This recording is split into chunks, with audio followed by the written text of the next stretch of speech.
So there's construction happening on the house that I'm currently recording in. So if you hear any drills in the background, people talking, that's what that is. Right there. Oh, this you crazy mother.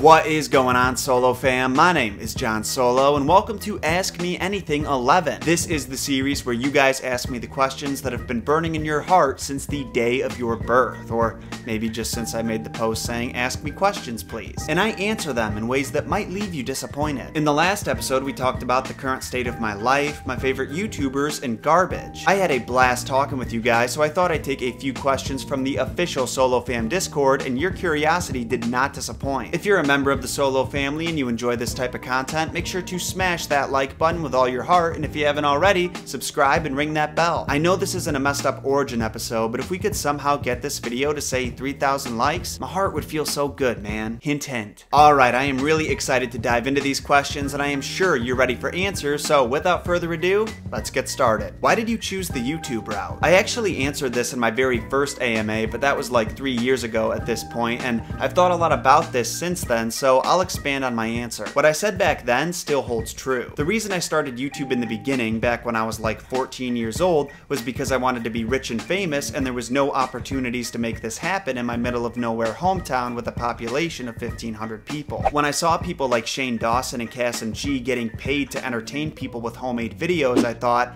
that is the life for me. Looking back though, I think I was also motivated by the internet and this idea of connecting with people with similar interests and humor as myself. Like I said, town of 1,500 people and not much diversity either. As some of you know, I'm living here again temporarily while I get the move to Florida figured out. I was just cruising around town the other day seeing how things have changed since I lived here, and literally on Main Street is a house with 2 Confederate flags. And I'm just like, oh, so things haven't changed here. Over time, my interests and humor have certainly evolved, but what I love about this channel stays the same. I get to connect with people all over the world, discuss my passions, and educate others about them. As much as some people like to believe it, being a YouTuber is not the easiest job on the planet, but the freedom that it offers is something that you really don't get anywhere else. The older I've gotten and the more I learn about the world, the more I've grown to appreciate YouTube and the amount of potential this platform has. So I plan on sticking with it for a while. Out of all your messed up origins videos, which is your favorite? That is a good question. Honestly, I don't know if I have a favorite. I like them all for different reasons. Some just because they're truly messed up stories, which are a blast to read, and I think it's incredible how Walt Disney and his team appropriated them for children. Others I like because of the values they preach, like telling the truth and pushing yourself through the miserable times because you know your hard work will pay off. I will say, out of the videos I've made since moving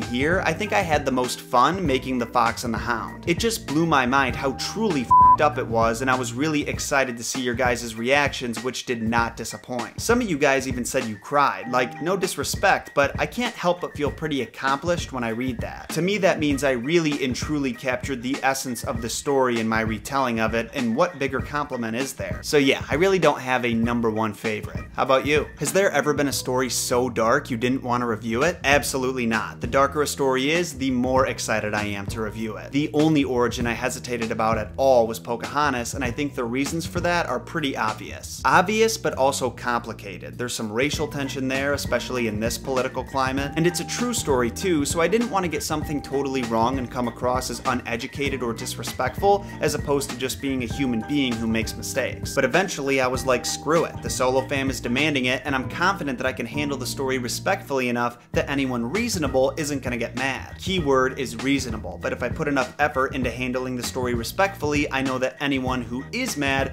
probably isn't being reasonable. And it went really well. I got nothing but love in those comments, which was such a relief. The most annoying thing about that video though was just a week after I released it, Adam Ruins Everything did their own summary of it. College Humor has 13 million subscribers, so naturally their video sailed to #1 on trending while mine got pushed into the gutter, but that's just how life works sometimes. Do you cringe looking back at John Gasm videos? I don't know. I don't really watch them that much. Probably because they would make me uncomfortable if I did. Nah, if you asked me this like 6 months ago, ago, I would have said yes, absolutely, but I've seen so many time hop posts on Facebook by now that I've just had to find ways to cope with my younger, cringier self. Don't get me wrong, some of those videos are cringy, and I certainly would not want to watch them with anyone else in the room, but I would be more interested than anything else to see how far I've come since then. I'll definitely do a reaction video to my Johngasm days eventually, probably a few months after I move down south, or maybe for a milestone. If you could choose one movie to forget, what would it be? A very good question. The first movie that comes to my mind is The Last Jedi, because I want to re-experience it for the first time without knowing everyone's complaints about it. Because no matter how Rian Johnson or Kathleen Kennedy or the studio want to respond to the fan base saying they're a bunch of whiners, there are certainly a few valid complaints. However, not as many as the fan base wants to act like there is. I'm still so torn on how I feel about it, I just want to go back to being excited to see it again. Another option would be Fight Club, because I've easily seen that movie in the hundreds of times, read everything I could read about it, and watched all the behind the scenes and commentaries. I can still remember how awesome the experience was the first time I watched it, and I had already had the big twist spoiled for me by that douche from Epic Mealtime, Muscle's glasses. Like 8 years ago one day, he decided to tweet out the twist endings to a bunch of really famous movies because he's mean. Fight Club is my favorite movie of all time, and I didn't even get to see it the way the creators intended, so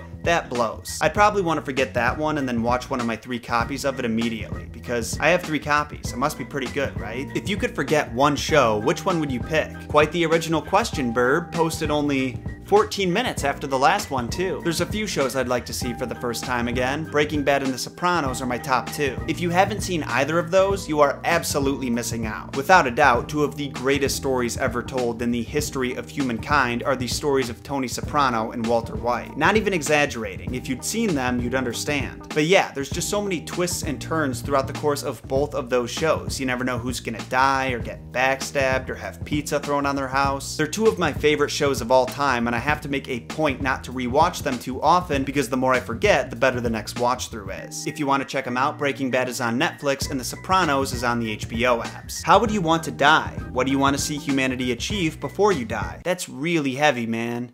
Real heavy. When it comes to how I want to die, I'd probably like to go out like Yoda. Live a life full of adventure, retire to a mostly quiet part of the galaxy, and when I get old enough, just dissolve into thin air as I become one with the Force. As for what I want humankind to achieve, that's a tough one. To start, I want Nelly's Here Comes the Boom to be on either iTunes or Spotify. It just doesn't make sense that it's not, and the rest of us Nelly fans, or people who just like music that makes you feel like you could run through a wall, are stuck listening to it on YouTube. How can it be my entrance music when I'm the king of my weight class in the YouTube boxing league when there's no way to get a quality download of it? That's another thing I want humankind to achieve. Start a boxing promotion for YouTubers, because I have a few opponents in mind. There's 2 more things I want humans to achieve. Legalization and taxation of most drugs, because if you can justify alcohol being legal, you can definitely justify just about anything else in that realm. As for the second thing, I want humans to figure out how exactly the Egyptians built the pyramids and more about their society in general. It's kind of trippy when you hear the historians talk about how little we know about their society for sure, so I think it would be cool for us to figure more of that out. So that will be all the questions for today. I hope you enjoyed my answers, and if you did, consider smashing that like button. All of today's questions came from the official Solo Fam Discord, which you are more than welcome to join by clicking the invite link in the description. If you have a question you want me to answer in the next AMA, comment it down below, because these are really fun for me. I like showing you guys the part of my personality that isn't totally obsessed with Disney and Star Wars. As always, the best way to stay updated on any news regarding the channel, what projects I'm working on next, or if you just want to say hey, is to follow me on social media. That's Facebook, Twitter, and Instagram, and links are in the description down below. Until next time, Solo Fam, my name is John Solo, and remember,